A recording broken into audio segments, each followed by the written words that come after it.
C'est un produit qui est là depuis longtemps et que pour ce qui concerne nos opérateurs économiques, nous avons constaté qu'il y a beaucoup de gens qui ne maîtrisent pas ce programme et que ça peut être utile pour eux. C'est pour cela que nous avons invité la CCI de Paris qui nous a envoyé le délégué pour essayer, en collaboration avec la douane, parce que ce programme-là est amené par la douane au niveau du Sénégal, bien que la Chambre de commerce ait choisi pour encadrer les opérateurs économiques dans ce processus.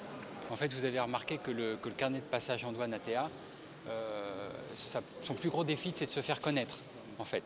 Et de se faire connaître. C'est un document douanier qui facilite énormément l'exportation temporaire des exportateurs, qui permet avec leurs marchandises de traverser plusieurs territoires douaniers sans payer aucun droit ni taxe.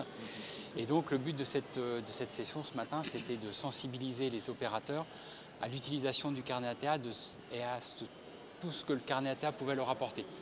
Donc c'était une première session, c'était une session d'information, de sensibilisation. Après, on peut avoir des sessions effectivement de formation beaucoup plus poussées afin que le carnet ATA puisse être utilisé par tout le monde, car il est important, vu la multitude d'acteurs, que tous ces acteurs soient clairement formés et informés aux procédures du carnet ATA. La finalité de cette opération est de faire de sorte pour que les opérateurs puissent savoir qu'ils ont la possibilité d'amener leurs produits dans des événements sans taxe ni douane et de les ramener en passant sur ce programme de ATA.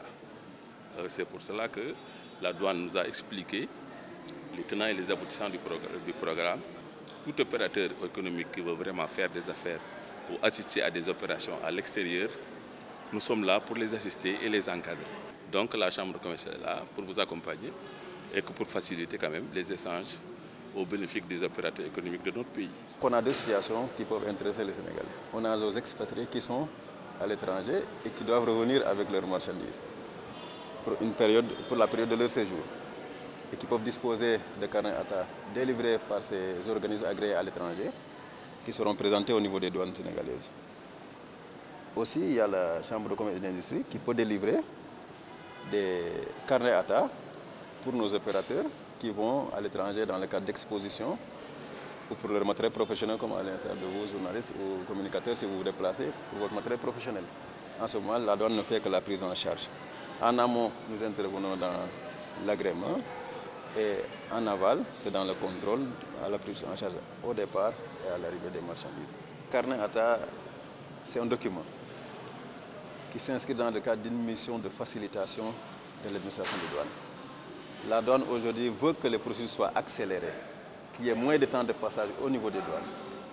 Donc, en réalité, si vous avez le carnet, ça vous dispense, ça remplace les autres formalités que vous aviez l'habitude de faire, comme je l'ai exposé. Au lieu de lever des déclarations d'entrée, des déclarations de l'exportation, des déclarations de visa à la consommation, vous avez qu'un seul cachet, vous allez présenter à la douane, qui va faire l'objet d'un visa à l'entrée et à la sortie, après les vérifications nécessaires. Donc, en termes d'efficacité, de célérité, de coût, de temps, l'opérateur économique gagne, que ce soit l'opérateur sénégalais ou l'opérateur étranger. Et ça, c'est vraiment dans le cadre de la mission de facilitation de l'administration des douanes. Qui dit maintenant facilitation va avoir un impact réel au niveau des recettes. Parce que si vous avez des processus simplifiés pour les opérations qui ne présentent pas de risques, ces opérations-là ne présentent pas de risques. On peut mettre un focus pour les opérations qui présentent un risque, les contrôler et s'assurer que les droits de taxe qui sont dus sur ces opérations-là puissent être liquidés par la douane et recouvrés par le Trésor.